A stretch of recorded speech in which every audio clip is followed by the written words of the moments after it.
तो हेलो ताकुस, आज हम एक्सप्लेन करने वाले हैं द ऑल डेवरिंग वेल का एपिसोड नंबर 3।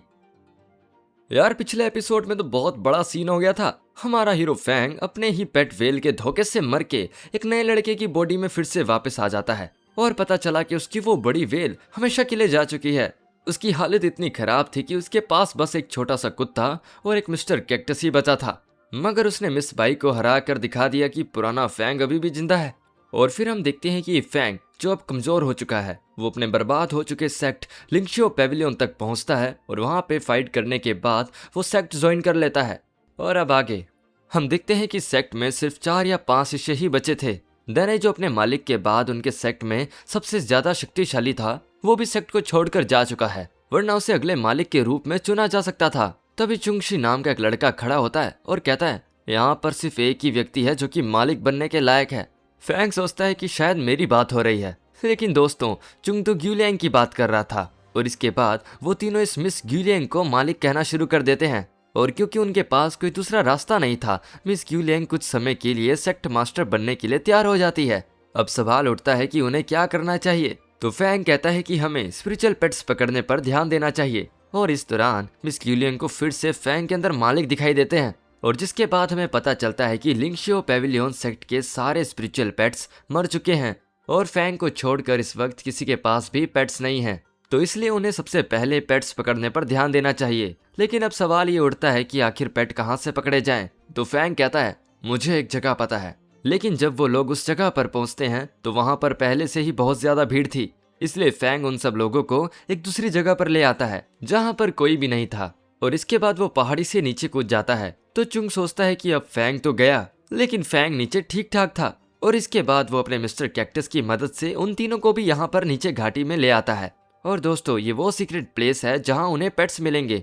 जिसके बाद फैंग उन सबको घाटी के अंदर ले आता है और फिर हमें इन पेट्स के कुछ स्टेज के बारे में बताया जाता है। यहाँ पर फैंग समझाता है कि ये फूल की तरह के पत्थर, फ्लावर टाइप रॉक्स, जो अभी सीडिंग स्टेज के 5th या 6th स्टेज पर हैं।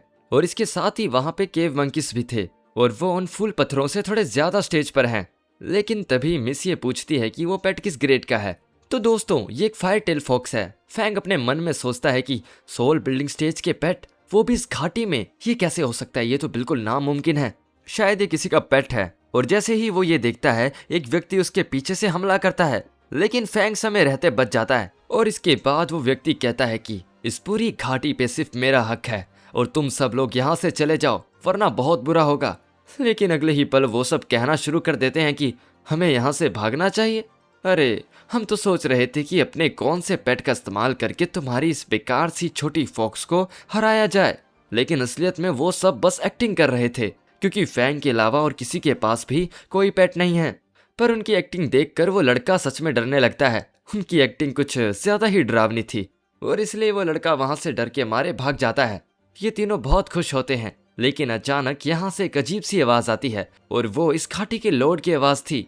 तो वो सब उस डायरेक्शन की तरफ दौड़ना शुरू कर देते हैं। उनके साथ वो लड़का भी अपनी फॉक्स के साथ था।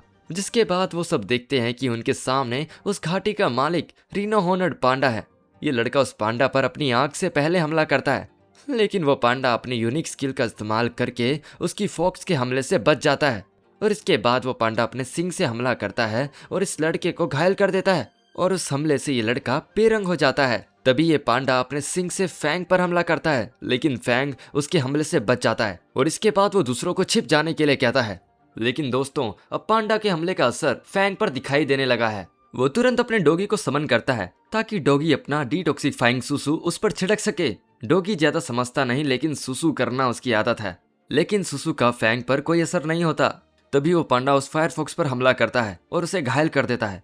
लेकिन जब ये लड़का गौर से देखता है तो फॉक्स का खून बिल्कुल रंग की तरह लग रहा था और अगले ही पल वो जख्म ठीक हो जाता है। और इससे फैंग को एक बात समझ आती है। ये पांडा हमला करके रंगों को सोख लेता है और फिर वो उन रंगों का इस्तेमाल इल्यूजन पैदा करने के लिए करता है। लेकिन तभी वो पांडा अपना रूप बदलता है और पीछे से हमला करता है और फिर से नॉर्मल हो जाता है। लेकिन हमारे फैंग को क्या हुआ? वो कैसा दिख रहा है? जिसके बाद हम देखते हैं कि पांडा फायर फॉक्स के साथ लड़ना शुरू करता है और वो फॉक्स पर हावी हो रहा था, क्योंकि ये फॉक्स अब सच में थोड़ी घायल है। तो वो लड़का कहता है कि हमें साथ में लड़ना होगा। तो फैंग मान जाता है, जिसके बाद फैंग इस पांडा पर अपने मिस्टर कैक्टस से हमला करता है, लेकिन उसे कुछ नहीं होता। और इसके बाद वो अपने सींग से उनके सामने एक रोशनी चमकाता है और वो गायब हो जाता है। तो ये फायरफॉक्स अपनी आंखें बड़ी करता है और पांडा की परछाई ढूंढता है और उस पर हमला करता है, लेकिन ये पांडा की चाल थी। पांडा फायरफॉक्स पर ऊपर से हमला करता है, उसे हरा देता है और इसके बाद पांडा उन पर स्पिरिचुअल पॉल्यूशन नाम की एक स्किल का इस्तेमाल करता है जो उनकी थिंकिंग एबिलिटीज को इफेक्ट करती है, और इसका फायदा उठाकर पांडा उन दोनों को पीटना शुरू कर देता है। और सच कहूं तो दोस्तों, इस पल मिस्टर डॉगी को कुछ समझ नहीं आता, क्योंकि इस दुनिया में कुत्तों को कलर ब्लाइंड होता है। लेकिन अपने मालिक को पिटता हुआ देखकर वो डॉगी पांडा पर पीछे से हमला करता है और उसे नीचे गिरा देता है और उस पर सुसु कर देता है, जिससे पांडा हार जाता है। लेकिन तभी ये लड़का उन्हें धोखा देता है और वो उस पांडा को पकड़ता है और लेकर भागना शुरू कर देता है, और फिर अपने एक पेट का इस्तेमाल करके वो यहाँ से पांडा के साथ उड़ जाता है। तो ये देखकर फैंग कहता है कि हमारी किस्मत ही आज खराब है। जिसके बाद हम देखते हैं कि वो लड़का उस पांडा को लेकर यही सेक्ट में आता है और कहता है, मैं मिस्टर लायो से मिलने आया हूँ।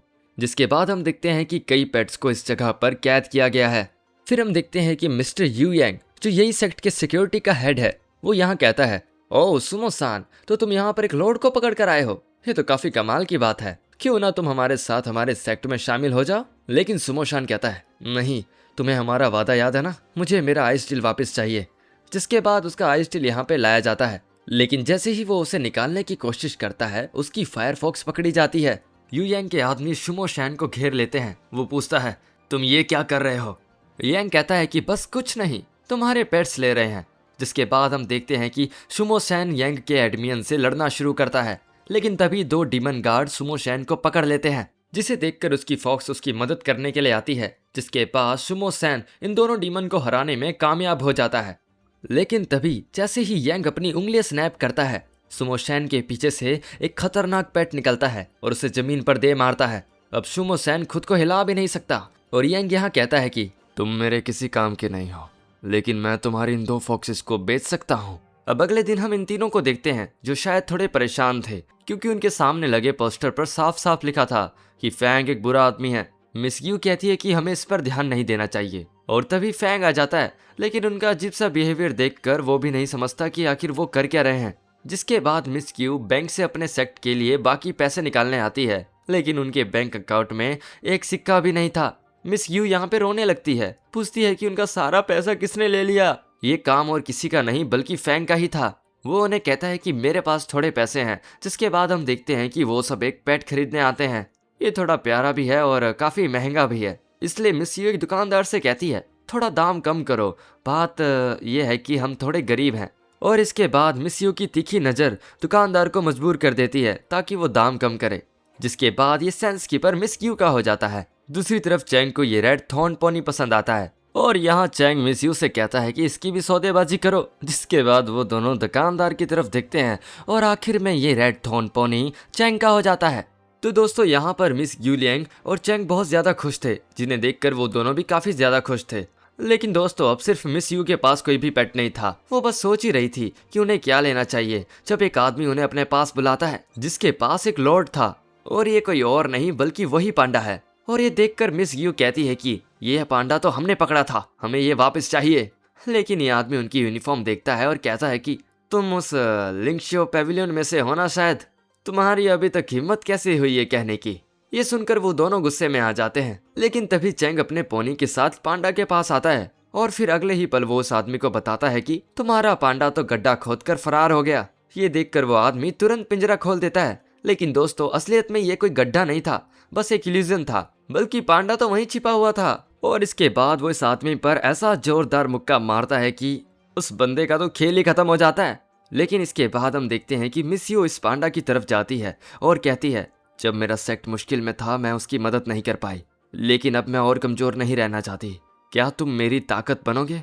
ये सुनकर पांडा खुशी खुशी मिस यू के साथ कॉन्ट्रैक्ट करने को तैयार हो जाता है। जिसके बाद हम देखते हैं कि मिस यू इस पांडा के साथ कॉन्ट्रैक्ट करती है। लेकिन तभी यहाँ फैंग की नजर उन दो फॉक्सेस पर पड़ती है। फैंग कहता है कि क्या उसने अपने पेट बेच दिए?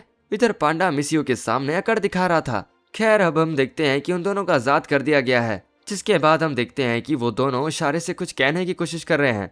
फैंग यहाँ पर समझ जाता है कि उनके मालिक को पकड़ लिया गया है, लेकिन यही सेक्ट उनके सेक्ट से बहुत ज्यादा पावरफुल है और उनका हेड मिस्टर यांग के पास एक जनरल लेवल का स्पिरिचुअल पेट है। लेकिन तभी फैंग कहता है कि आई हैव अ प्लान।